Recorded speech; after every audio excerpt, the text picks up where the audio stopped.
Okay, so in this video, we'll have simple problems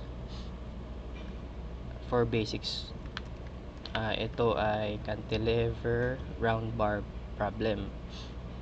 Since basics nga ito para matulungan din natin yung mga mechanical engineering students or yung kakagraduate pa lang, since in my experience pagka-graduate ko rin medyo onti yung kaalaman ko sa calculations to application. So itong problem na to maraming application na pwede. Then hanapin natin yung deflection ng round bar na yon. Since for beginners, mas simple kasi kapag na-visualize mo, hindi lang yung stress yung hanapin natin, but yung deflection nya. Since syempre kapag onti lang yung deflection, mas rigid yung material na gagamitin mo. So let's start. Sa problem na to and sa gagawin natin, kahit i-search lang natin yung formula, kasi this is to practice lang. Then after ng manual calculation natin, i-apply natin sa software or sa CAD, any CAD, try natin i-simulate and titignan natin kung tama yung sa hand calculation natin and sa simulation kung magtutugma sila. Mas maganda rin kasi na may hand calculation kasi mas mabilis, 'di ba? Unlike sa CAD, kailangan mo siyang i-model. But syempre, automatic na kasi yung calculation dito sa CAD kapag sinimulate natin. Mas maganda pa rin na alam natin yung basics. So ito, let's start. So ito yung formula, no?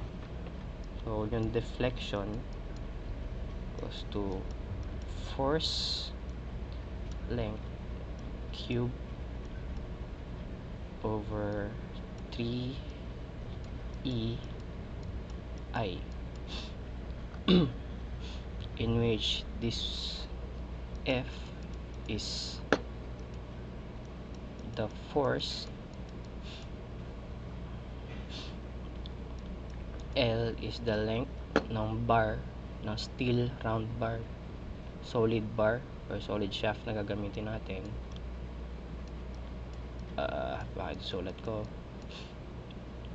Then yung E is the Young's modulus ng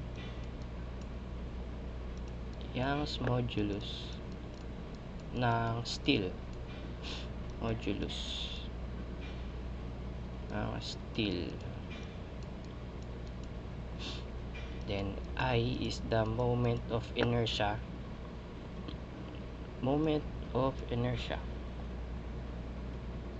or section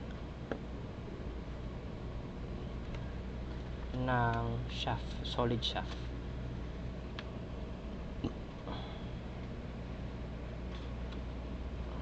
Okay.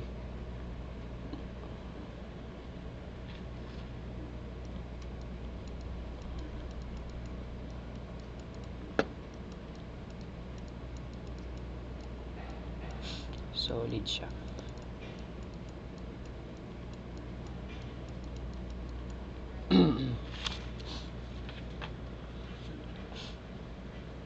So this is the cantilever solid shaft. So this is the steel. This is the round bar. Example natin, ito yung force nya na may 100 kilograms. Example natin this pinakadulo ng shaft. Then ito ay 1 meter, 100 millimeter long. Okay, ito nakadikit siya sa wall. Ito yung example natin kasi marami siyang application. For example, may isasabit ka na ito nga, yung load niya is 100 kg, then ito ay steel, And try natin yung diameter niya is 1 inches. So diameter is 1 inches. Okay, so from this formula,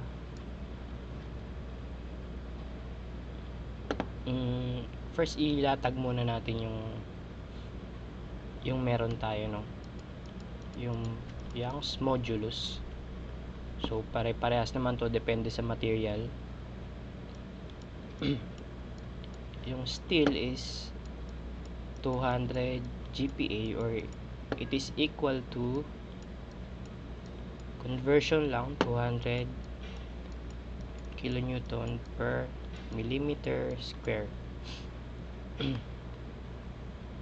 Okay, and the radius 0.5 inches.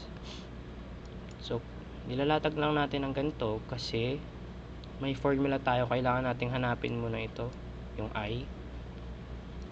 Ang formula nitong I sa solid shaft, so iba-iba naman yan, depende sa shape. But ito ay pi r raised to 4 over 4. So ito yung r, ito makukuha natin. So kaya natin kunin itong I is equal to pi r natin 0.5 inches raised to 4 over 4. So it is equal to, pag calculate nyo, lalabas dyan 0.0449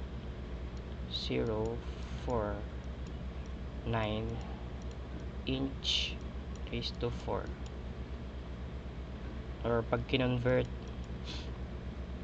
it is equal to 40,431.7 millimeter raised to 4. So huwag kayong mag-alala dito sa calculator lang natin, kasi yung mahalaga dito is yung process and yung application kung paano natin mahahanap itong deflection ng cantilever. So ito yung I natin. Then next is E. May E naman dito, given na yan. And this one is I. Yung force, given din yung force. So yung force na gagamitin natin, i-convert na lang natin sa kilonewton. So force, 100 kilogram of force. Convert lang natin sa kilonewton, 9.81 to 0.9.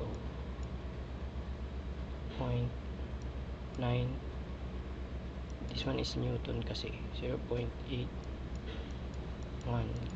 kilo newton. So ito yung F natin. Okay, ano ba? F L. So yung L natin, ito 1 meter. L 100 millimeter. So EI, so makukuha natin yung deflection. So i-rewrite natin dito, deflection is equal to FL cube. F natin 0.981 kilonewton times L, which is the length, millimeter cube, over 3 times E. Yung E natin 200 kilonewton per millimeter squared. 200 kilonewton per millimeter squared times multiply natin sa I 20,431.7 millimeter raised to 4. So try natin i-compute. Calculator. 0.981 times 1,000 is to cube is 3 times 200 times 20,431.7.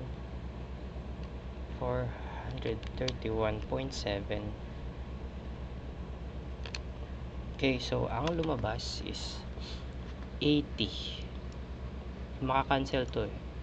Yan. Ang matitira dito is millimeter na lang. Ito wala yung 2, magiging 2 ito, then mawawala yung 2, magiging 1 na lang to. So millimeter na lang ang matitira. So ang lalabas is 80.02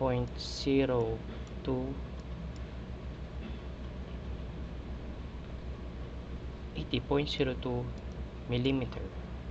So ayan yung deflection ng cantilever natin na solid steel shaft na 1 inch ang diameter and 1 meter ang layo, ang haba. Tapos pag nilagyan mo ng force na 100 kg, ang magiging deflection nito is 80 millimeter. Ayan natin to, or ito 80 millimeter. Parang ganyan magiging deflection nya, magiging 80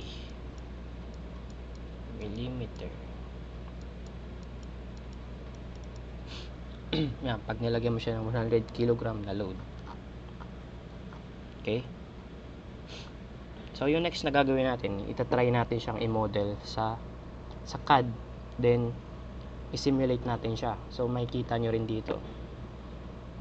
So ako gumagamit ako ngayon ng Solid Edge, pero kahit ano namang CAD Solid Edge, SolidWorks pala, SolidWorks, Solid Edge, Creo, anything na kaya nyong i-model. So ito lang for verification lang, para makita natin kung tama ba yung simulation natin or yung calculation natin. Double check lang natin dito. So 1 inch, so 1 inch solid shaft, extrude natin ng 1 meter. Okay, so yan, meron na tayong solid shaft na 1 meter na 1 inch yung diameter, and lagay tayo ng material.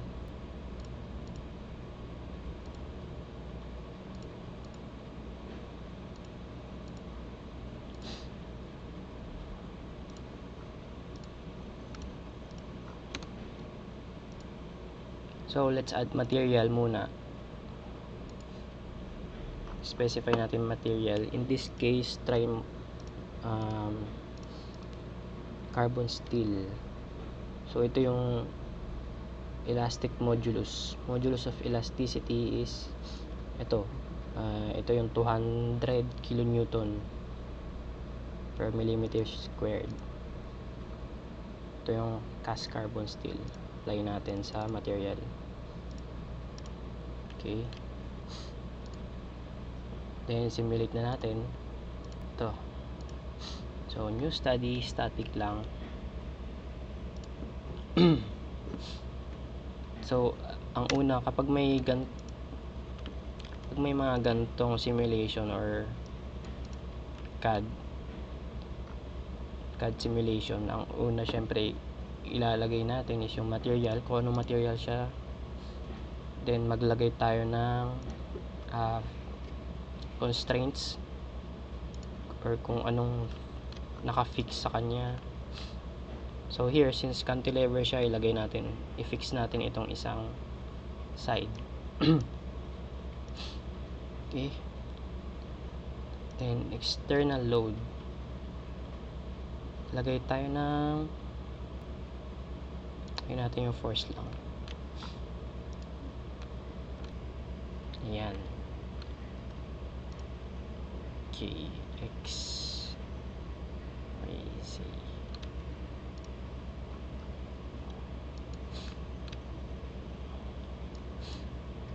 Maybe this one, ayan. So reverse natin, tapos 100 kilogram. Okay, yan.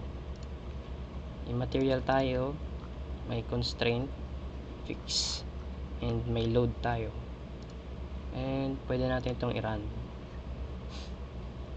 Okay.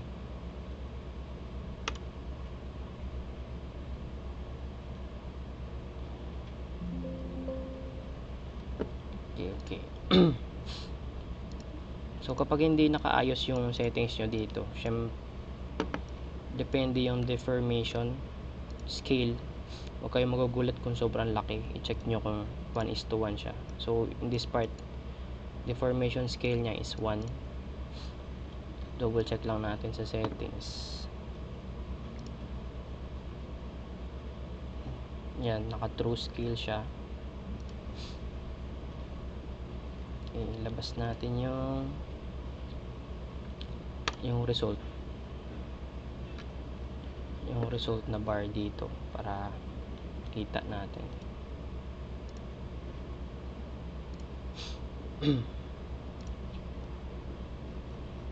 So yung 25mm,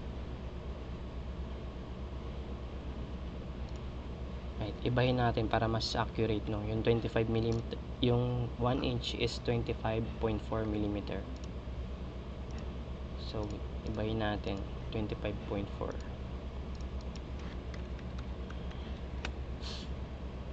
Okay. Then dito static, run ulit natin.